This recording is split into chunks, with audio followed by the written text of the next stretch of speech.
වර්ෂ 1947 අප්‍රේල් 30 වන දින පෑලියගොඩ කැලණියේදී ගිල්බර්ට් ෆොන්සේකා හා සීලවතී ෆොන්සේකා දෙපළට දාව පවුලේ තුන්වන දරුවා ලෙස මාලනී සෙනෙහෙලතා ෆොන්සේකා කුල කුමරිය මෙලොව උපත ලැබින.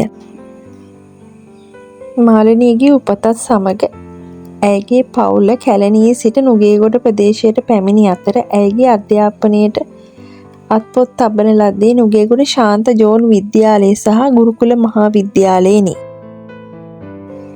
1968 නොරතරත වේදිකා නාට්‍යයෙන් රංගනයට පිවිසෙන දාසේවියත් තිවියේ පසු මාලනිය 1968 අකල්වැස්ස වේදිකා නාට්‍ය වෙනුවෙන් හොඳම වේදිකා නාට්‍ය නිළියට හිමි සම්මානය ලබා ගන්නවා.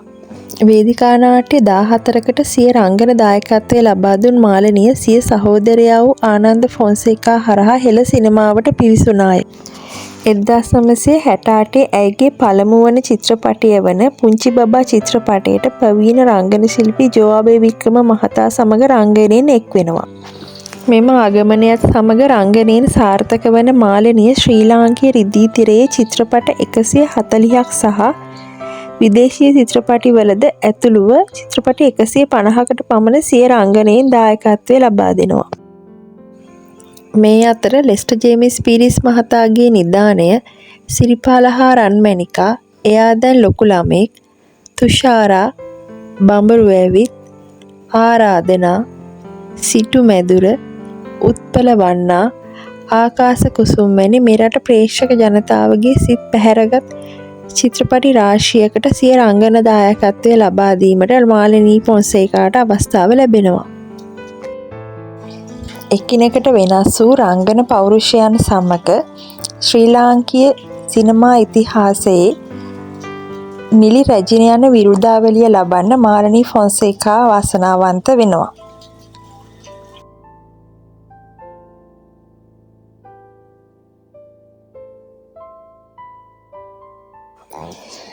ලාංකික ඉතිහාසයේ රිදී තිරයේ දැවැන්ත පෞරුෂයන් හිමි ජෝආබේ වික්‍රම, තිස්ස විජේසුරේන්ද්‍ර, අමරසිරි කලන්සූරිය, ගාමිණී ෆොන්සේකා, විජය කුමාරතුංග හා රවින්ද්‍ර රන්දෙනිය වැනි රංගවේදීන්ට බිරිඳ, පෙම්වතිය, මව වෙමින් රිදී තිරයේ අවකාශය බෙදා ගන්නට ඇය සමත් වුණා. ඇය විසින් ප්‍රථම වරට අධ්‍යක්ෂණයට සහ නිෂ්පාදනයට යොමු වන්නේ සසර චේතනා චිත්‍රපටයෙනි. ඒ 1984 වර්ෂයේදී. 1987 අහිංසා සහ 1991 ස්ත්‍රී යන චිත්‍රපටිවලද අධ්‍යක්ෂණයෙන් ඇය දායක වුණා.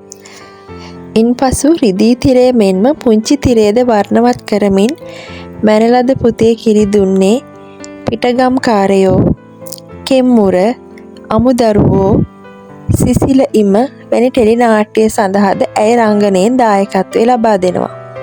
ඇය මෙහිදී පිටගම්කාරයෝ සහ කෙම්මුර යන ටෙලි නාට්‍ය වෙනුවෙන් හොඳම නිළියට හිමි සුමති සම්මානයද හිමි කරගත්තා. ශ්‍රී ලාංකීය සිනමා ඉතිහාසයේ ජාත්‍යන්තර සම්මානයට පාත්‍ර වූ පළවෙනි රංගන ශිල්පිනියද ඇයයි. ඒ 1975 මොස්කව් ජාත්‍යන්තර සිනමා උළෙලේදී ජූරියේ විශේෂ සම්මානයට පාත්‍ර වෙමින් සහ ඉන් අනතුරුව 1977 නවදිල්ලි සිනමා උළෙලේදීද ඇය සම්මානයට පාත්‍ර වුණා.